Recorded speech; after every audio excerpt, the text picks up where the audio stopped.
Hello, beautiful hearts. Welcome back to our 30-day Unlock Your Heart challenge. I'm filming this video while my hair is still wet because today is a little bit headache and I only have enough time to either film or dry my hair. But I really don't want to skip a day of our challenge. So let's dive right in. When you pause and really think about it, so much of your life isn't shaped by what's happening outside of you. It's shaped by the story you tell yourself about what's happening. The inner narrative, the ongoing voice inside your head that interprets, defines, and gives meaning to every experience. If you've ever thought, I'm not good enough, or I always mess things up, or even I will never find love, you've experienced how powerful a single narrative can be. And the thing is, these stories often aren't even true. They're echoes of past experiences, old wounds, moments when you felt small or unseen or unworthy, that then got woven into a repeating loop inside your mind. Over time, they become so automatic that you don't even notice they're there. They run in the background, like the operating system of your life. But what happens when your operating system is outdated? It crashes, right? It slows everything down. It makes you believe the limitations of yesterday are the truth of today. That's why rewriting your inner story matters. If you've watched some of my previous videos, you might know that for a very long time, I held on to this belief that no one truly loved me. Yes, this belief haunted me even after I ended my marriage of 12 years. And it wasn't until after I finally rewrote the narrative that when I looked back, I was shocked to realize how many people actually showed up in my life trying to love me. And my strong belief successfully blocked them out, meaning for most of my life, I either did not even realize I was surrounded by love, or the very second I sensed someone was showing interest in me, guess what I did? I ran. Or worse, I kept trying to pursue people who were emotionally unavailable or avoidant. Because now I understand. Deep down, it made me feel safe because they would reaffirm that my belief was true, that no one truly loved me. The first thing I want you to know is that your story is not fixed. You are not locked into the version you inherited or the one you accidentally wrote during hard times. You are the author, and you get to pick up the pen again at any moment. That's the beauty of this work. Every day, every moment, you are writing and rewriting. We don't have to wait for a big milestone day like your birthday or New Year's Day, etc. Every day, every moment is an opportunity for a new start. And when you choose to rewrite consciously, you give yourself a chance to live from truth, not from fear. Let's get a little deeper. Self doubt narratives usually have a few common flavors. They can sound like, I'm not good enough, I'm too much, I don't belong, I can't trust myself, it's just too late for me. See, these sentences might look simple, but each one is like a root system spreading through your whole being. They tangle themselves into how you show up in relationships, how you go after your dreams, how you hold yourself when no one is looking. And often, the moment that created the story wasn't even that big. Maybe someone teased you when you were little. Maybe a teacher said something harsh. Maybe you failed once and your nervous system locked in the lesson. This hurts. Don't try again. Over time, it becomes less about that single moment and more about the accumulation. So, how do we change it? You don't fight the story directly. You don't force yourself into believing something new. Instead, you create space for compassion. You witness the story as a story, not as truth. And then, gently, you offer yourself a new sentence, a new narrative, something that feels believable enough to land in your body while still stretching you toward who you want to be. I'll give you an example. Let's say your story is, I'm not worthy of love. If you jump straight to, I'm worthy of all the love in the world, I'm radiant and magnetic and perfect in every way, chances are your body will tense up. It doesn't believe it yet. That's why affirmations sometimes feel fake.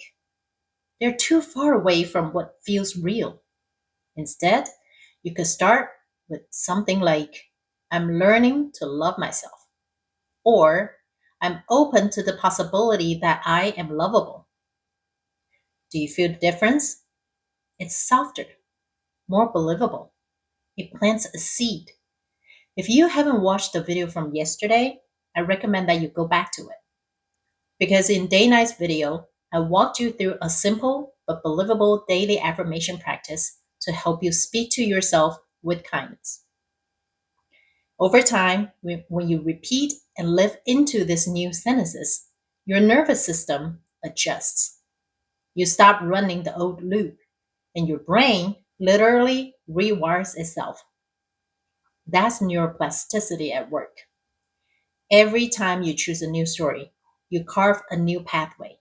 And those pathways, when practiced, become your new default. Here's the key, it's not just about words, it's about embodiment. You can't just say the new story, you have to feel it in your body, act on it in your choices, align your life with it in small and consistent ways. In other words, you have to be it. Otherwise, it stays just a sentence. But when you integrate it, it becomes truth. Think about all the stories you've already outgrown. Remember when you were a child and you believed in monsters under your bed? That story felt so real at the time, but eventually you let it go. Or maybe you once believed you'd never heal from a breakup, and here you are, stronger and wiser now. That's proof. You've rewritten stories before, and you can definitely do it again. Now, I want you to imagine the version of you who already lives in the new story. Maybe the story is, I am confident, I am capable, I am loved, I am enough. See them in your mind. How do they move through the world? How do they speak to themselves? What choices do they make? That version of you is not some faraway dream. It's you, under the layers. You're not becoming someone else. You're remembering who you already are. So, let's move into today's practice. This is about taking your new story and living it in your body. Close your eyes for a moment and imagine the version of you who fully believes your new story. See them clearly. How do they walk? How do they hold themselves when they enter a room? How do they look at others or at their reflection? Let that version of you come alive in your mind. Now, gently stand up or sit up straight if you're able. Place your feet firmly on the ground. Roll your shoulders back. Let your spine lengthen as though you are taking up the space you deserve. This is not about forcing confidence. It's about letting your body remember what it feels like to be aligned with your truth. Now, take one of your new stories. Maybe it's, I'm growing and becoming stronger every day. Or I'm worthy of love just as I am. As you breathe in, silently repeat it.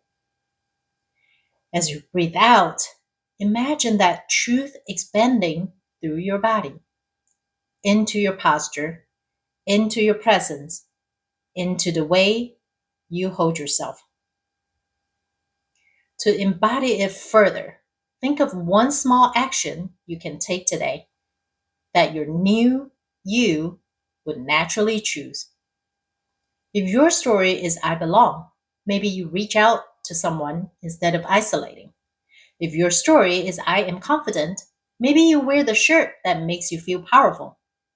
Or if your story is I am lovable, maybe you make yourself a nourishing meal and savor it with gratitude. It can be anything. The important thing is that it's something that truly resonates with you, because this is how you connect your current self with your new identity. This is how you begin to embody your new story, not only in words, but in movement, breath, and choice. Each small act tells your nervous system, this is who I'm becoming. This is who I already am.